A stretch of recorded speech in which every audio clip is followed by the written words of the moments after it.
নমস্কাৰ সকলোকে আমাৰ অন্য এটা ভিডিঅ'লৈ স্বাগতম জনালো। মই হৈছোঁ পবিত্ৰ বৰা আৰু আপোনালোকে চাবলৈ আৰম্ভ কৰিছে ষ্টাডি উইথ পবিত্ৰ। আমি DLED এণ্ট্ৰেন্স এক্সামৰ ওপৰত কুৱেশ্যনসমূহ লৈ আহিছিলোঁ। এইটো পাৰ্ট আজি 4। যদি আগৰ 3টা চোৱা নাই তেন্তে সকলোৱে গৈ চাব। আমি আগৰ ভিডিঅ'ত সুধিছিলোঁ যে নেক্সট ভিডিঅ' কিহৰ ওপৰত লাগে, কেনেধৰণৰ কুৱেশ্যন। কমেণ্ট কৰিছিল যে ছায়েন্সৰ ওপৰত কুৱেশ্যন লাগে।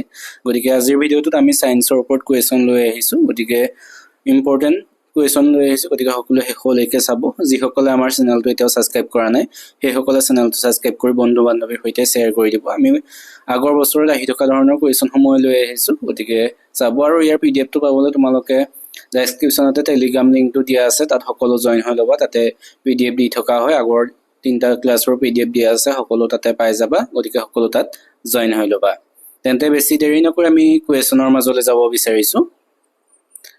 আজি প্ৰথম কুৱেশ্যনটোৰ মাজলৈ আহিছোঁ। প্ৰথম কুৱেশ্যনটো সুধিছে, সূৰ্যৰ শক্তিৰ মূল উৎস কি? সূৰ্যৰ শক্তিৰ মূল উৎস কি সুধিছে। ইয়াৰ অপশ্যন দিছে বিদ্যুৎ, কয়লা, নিউক্লিয়াৰ সংযোজন আৰু অপশ্যন ডি দিছে অক্সিজেন। গতিকে শুদ্ধ উত্তৰটো ক'ব লাগে। ইয়াৰ শুদ্ধ উত্তৰটো হ'ব অপশ্যন চি, নিউক্লিয়াৰ সংযোজন। সূৰ্যৰ শক্তিৰ মূল উৎস হ'ল নিউক্লিয়াৰ সংযোজন। আমি তাৰপিছত 2 নম্বৰ কুৱেশ্যনটোলৈ আহিছোঁ। 2 নম্বৰ কুৱেশ্যন সুধিছে, বায়ুমণ্ডলত সৰ্বাধিক কোনটো গেছ থাকে? বায়ুমণ্ডলত সৰ্বাধিক কোনটো গেছ থাকে সুধিছে। ইয়াৰ অপশ্যন কেইটাৰ ভিতৰত শুদ্ধ উত্তৰটো হৈছে অপশ্যন বি, নাইট্ৰজেন। বায়ুমণ্ডলত সৰ্বাধিক নাইট্ৰজেন গেছ থাকে। আমি তাৰপিছত 3 নম্বৰ কুৱেশ্যনটোলৈ আহিছোঁ। 3 নম্বৰ কুৱেশ্যন সুধিছে, মানুহৰ হৃদযন্ত্ৰত কিমানটা কোঠা থাকে? মানুহৰ হৃদযন্ত্ৰত কিমানটা কোঠা থাকে? অপশ্যনত দিছে 1, 2, 3, 4টা। গতিকে ইয়াৰ শুদ্ধ উত্তৰটো হ'ব অপশ্যন ডি, 4টা। মানুহৰ হৃদযন্ত্ৰত 4টা কোঠা থাকে।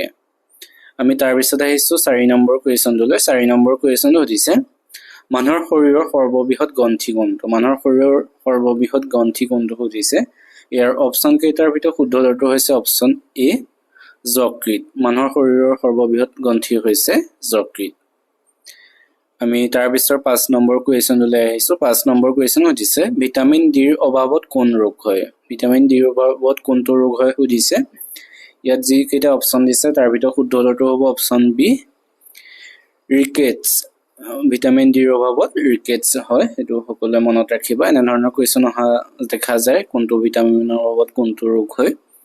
আমি তাৰপিছত এটা আহি থকা কুৱেশ্যন, এইটো 6 নম্বৰ কুৱেশ্যন, মানুহৰ শৰীৰত ইনচুলিন কোন গ্ৰন্থিয়ে উৎপাদন কৰে? এইটো আহি থাকে, মানুহৰ শৰীৰত ইনচুলিন কোন গ্ৰন্থিয়ে উৎপাদন কৰে। ইয়াত অপশ্যনৰ ভিতৰত শুদ্ধ উত্তৰটো হৈছে অপশ্যন এ, অগ্নাশয়। অগ্নাশয়ে ইনচুলিন উৎপাদন কৰে। আমি তাৰপিছত 7 নম্বৰ কুৱেশ্যনলৈ আহিছোঁ। 7 নম্বৰ কুৱেশ্যন সুধিছে, ৰক্তৰ লোহিত কণিকাৰ জীৱনকাল কিমান? ৰক্তৰ লোহিত কণিকাৰ জীৱনকালৰ কথা সুধিছে কিমান। ইয়াত অপশ্যন কেইটাৰ ভিতৰত শুদ্ধ উত্তৰটো হৈছে অপশ্যন চি, 120 দিন। ৰক্তৰ লোহিত কণিকাৰ জীৱনকাল হৈছে 120 দিন, মানে 110ৰ পৰা 120 দিন জীয়াই থাকে। আমি তাৰপিছত আহিছোঁ 8 নম্বৰ কুৱেশ্যনটোলৈ। 8 নম্বৰ কুৱেশ্যন সুধিছে, পৃথিৱীৰ নিকটতম গ্ৰহ কোনটো? পৃথিৱীৰ নিকটতম গ্ৰহ কোনটো সুধিছে। ইয়াত দিছে শনি গ্ৰহ, অপশ্যন বিত দিছে শুক্ৰ গ্ৰহ, অপশ্যন চিত দিছে বৃহস্পতি গ্ৰহ আৰু অপশ্যন ডিত দিছে বুধ গ্ৰহ। এই কুৱেশ্যনটো তোমালোকৰ বাবে ৰাখিছোঁ। গতিকে ইয়াৰ উত্তৰটো কি হয় সকলোৱে কমেণ্ট কৰিবা। এইটো নিশ্চয় সকলোৱে পাৰিবা। গতিকে যিমানজনে পোৱা সকলোৱে গৈ কমেণ্ট এটা কৰিবা। 8 নম্বৰ কুৱেশ্যনটোৰ শুদ্ধ উত্তৰ এ, বি, চি নে ডি হয়। আশা কৰোঁ সকলোৱে কমেণ্ট কৰিবা, বহুতে নকৰে।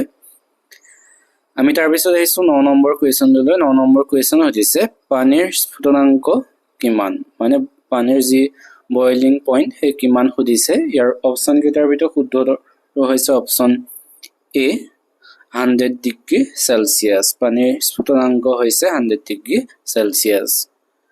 আমি তাৰপিছত 10 নম্বৰ কুৱেশ্যনটোলৈ আহিছোঁ। 10 নম্বৰ কুৱেশ্যন সুধিছে, জীৱ বিজ্ঞানৰ পিতৃ বুলি কাক কোৱা হয়? জীৱ বিজ্ঞানৰ পিতৃ বুলি কাক কোৱা হয় সুধিছে।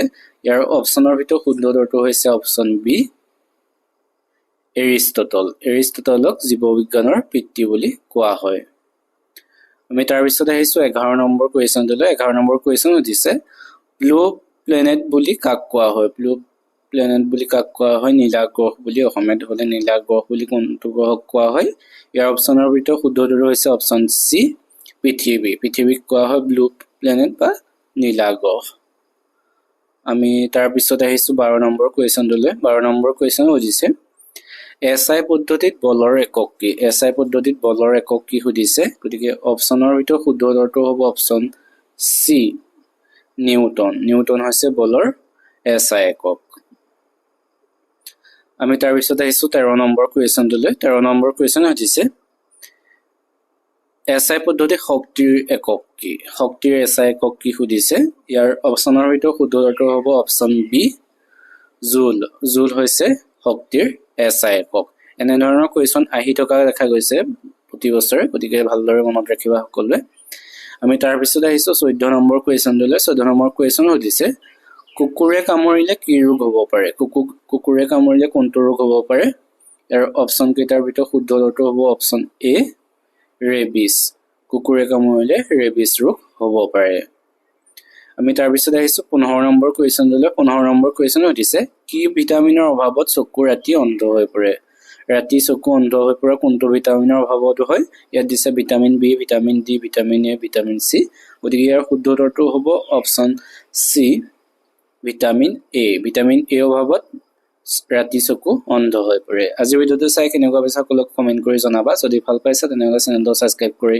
বন্ধু বান্ধৱীৰ সৈতে শ্বেয়াৰ কৰি দিবা আৰু ইয়াৰ পিডিএফটো টেলিগ্ৰামত দি দিয়া হ'ব সকলো টেলিগ্ৰামত জইন হৈ ল'বা তাতে আগৰ ক্লাছ কেইটাৰৰ পিডিএফ কেইটা দিয়া আছে তাতে পাবা আৰু ভিডিঅটো কেনেকুৱা হৈছে কমেন্ট কৰিবা আৰু নেক্সট ভিডিঅ কিহৰ ওপৰত কুৱেশ্যন লাগে হেতু সকলোৱে কমেন্ট কৰি জনাবা আমি তাৰ পিছত 16 নম্বৰ কুৱেশ্যনটোলৈ আহিছো এটো 70 হৈছে এটা অলপ খেলিমেলি হৈ গৈছে যেটো আমাৰ সিৰিয়েল নম্বৰটো ইয়াত হৈছে মানুহৰ আমাৰ শৰীৰত সৰ্বাধিক দ্ৰুত উৎপাদন হোৱা ভিটামিন কি আমাৰ শৰীৰত কোনটো ভিটামিন সৰ্বাধিক দ্ৰুত উৎপাদন হয় ইয়াত অপচন কেইটাৰ ভিতৰত শুদ্ধ উত্তৰটো হ'ব অপচন এ ভিটামিন ডি টো আমাৰ শৰীৰত সৰ্বাধিক দ্ৰুত উৎপাদন হয় হেতু মনত ৰাখিবা আমি তাৰ পিছত যেটো ইয়াত অলপ খেলিমেলি হৈ আছিল 16 টো পিছত আহিলে 17 টো আগত গল গতিকে 16 নম্বৰ কোৱেশ্চন হৈছে কো শব্দটো কোনে উদ্ভাৱন কৰিছিল ইয়াত অপচনৰ শুদ্ধ উত্তৰটো হ'ব অপচন বি ৰবাৰ্ট হুকে কো উদ্ভাৱন কৰিছিল আমি তাৰ পিছত যাব বিচাৰিছো 17 নম্বৰ কুৱেশ্যন 18 নম্বৰ যেটো 17 16 টো অলপ খেলিমেলি হৈ আছিল আমি 18 নম্বৰ কুৱেশ্যনটোলৈ আহিছো 18 টো সুধিছে মৌমাখিৰ ৰংখনত কোনটো এচিড পোৱা যায় ইয়াৰ অপচন কেইটাৰ ভিতৰত শুদ্ধ উত্তৰটো হৈছে অপচন এ ফৰ্মিক এচিড মৌমাখিৰ ৰংখনত ফৰ্মিক এচিড পোৱা যায় আমি তাৰ পিছত আহিছো 19 নম্বৰ কুৱেশ্যনটোলৈ 19 নম্বৰ কুৱেশ্যন সুধিছে মানুহৰ শৰীৰৰ স্বাভাৱিক উষ্ণতা কিমান মানুহৰ শৰীৰৰ স্বাভাৱিক যি উষ্ণতা সেই উষ্ণতা কিমান সুধিছে ইয়াত দিছে option A 35 degree Celsius option B 100 degree Celsius option C 37 degree Celsius আৰু অপচন ডি দিছে 50 ডিগ্ৰী সেলসিয়াস গতিকে ইয়াৰ শুদ্ধ উত্তৰটো ক'ব লাগে ইয়াৰ শুদ্ধ উত্তৰটো হ'ব অপচন সি 37 ডিগ্ৰী সেলসিয়াস মানুহৰ শৰীৰৰ স্বাভাৱিক উষ্ণতা হৈছে 37 ডিগ্ৰী সেলসিয়াস তাৰ পিছত আহিছো আজি 20 নম্বৰ কুৱেশ্যনটোলৈ 20 নম্বৰ কুৱেশ্যন সুধিছে থাৰ্মোমিটাৰত কোনটো ধাতু ভৰোৱা হয় ইয়াত দিছে তাম পাৰা লোহা ৰূপ গতিকে ইয়াৰ শুদ্ধ উত্তৰটো ক'ব লাগে শুদ্ধ উত্তৰটো কমেন্ট কৰা তোমালোকে ইয়াৰ শুদ্ধ উত্তৰটো হৈছে অপচন বি টো হ'ব ইয়াৰ শুদ্ধ উত্তৰ পাৰা